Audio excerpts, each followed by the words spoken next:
নমস্কার বন্ধুরা,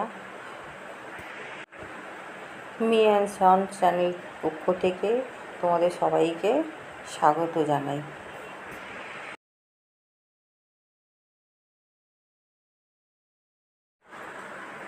সুজি 1 বাটি নিয়েছি।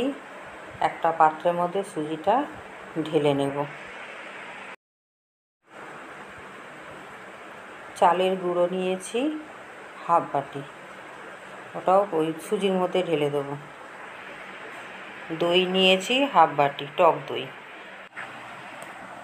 সুজির বাটির মধ্যে দিয়ে দিলাম। এবার স্বাদ মতো নুন দেব। সব একসাথে টক দই, সুজি, চালের গুঁড়ো একসাথে ভালো করে মিশিয়ে নেব।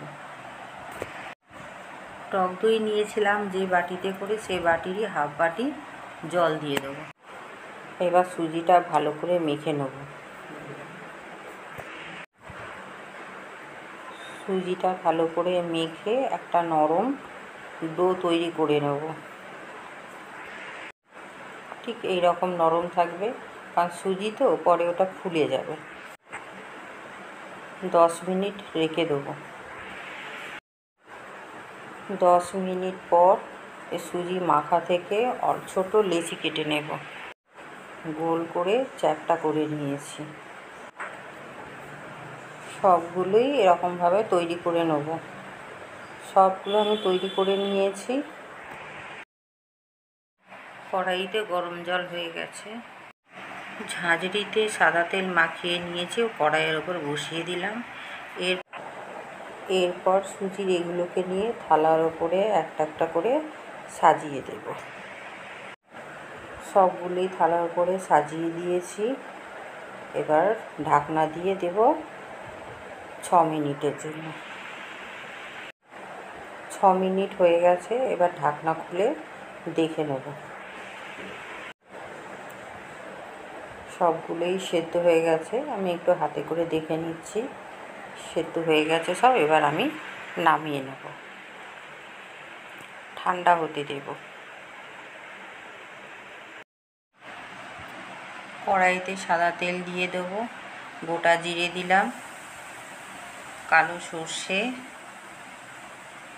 হিং দেবো সামান্য, কারি পাতা দিলাম, গ্রেট করা রসুন দেব,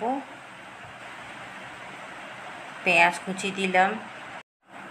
নেড়ে চেড়ে একটু পেঁয়াজটা ভেজে নেব। পেঁয়াজ ভাজা হয়ে গেছে। এবার কেটে রাখা ক্যাপসিকাম দিয়ে দিলাম। একটা ক্যাপসিকাম কুচি করা ছিল। পাকা টমেটো টুকরো করা 2টো দিয়ে এবার ভালো করে ভেজে নেব। কাশ্মীরি লঙ্কার গুঁড়ো হাফ চামচ দেব, হলুদ গুঁড়ো, নুন স্বাদ মতো দেব। একটু ভালো করে ভেজে নেব। ঝাল বুঝে গুঁড়ো লঙ্কা দেব। টমেটো সস 3 চামচ। আরও একবার ভালো করে নেড়ে চেড়ে নেব।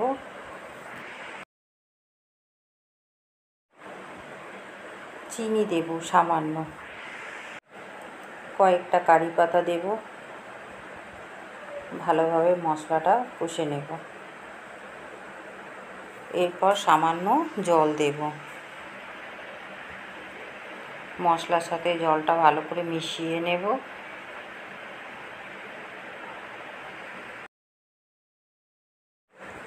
সুজির এগুলো ঠান্ডা হয়ে গেছে। দেখো কত সুন্দর ঝরঝরে হয়ে গেছে। এবার এটা নিয়ে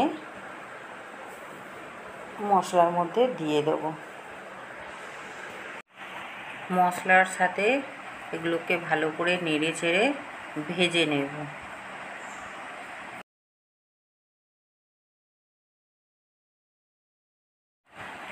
কাঁচা লঙ্কা কুচি দেব,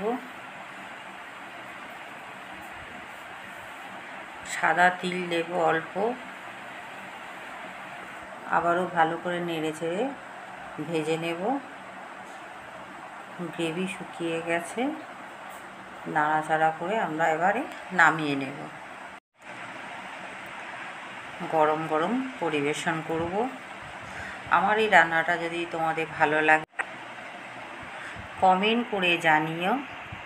আর নতুন কোনো বন্ধু হলে সাবস্ক্রাইব করে পাশে থাকার অনুরোধ রইল। আর পুরনো বন্ধু হলে তাদের অসংখ্য ধন্যবাদ আমার পাশে থাকার জন্য। আবারও দেখা হবে অন্য কোনো রেসিপির সাথে। সবাই ভালো থাকবেন, সুস্থ থাকবেন। ধন্যবাদ।